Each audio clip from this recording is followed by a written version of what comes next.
So you're saying millennials and younger generations are talking more openly about mental health. Do you also think therapy and mental health tools have become more normalized among younger generations? This is compared to older generations, or are they still facing some stigmas? I think there's still some stigma associated with it, and we need to continue to sort of challenge the stigma of having mental health difficulties. I mean, everyone is prone to having mental health difficulties at different points in their lives.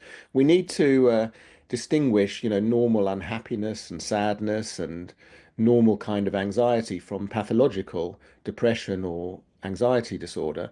And the ways that we distinguish that are things like how much is it impacting on your life. And I think it's really important that we do say to young people and to each other that, being anxious sometimes is a perfectly normal thing to do.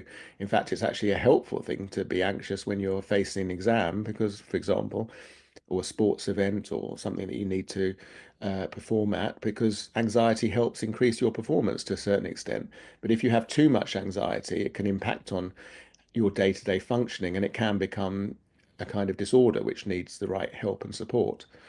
I think young people are more open to receiving therapy, to receiving help than perhaps the previous generation 20 or 30 years ago were, and that's a really positive thing.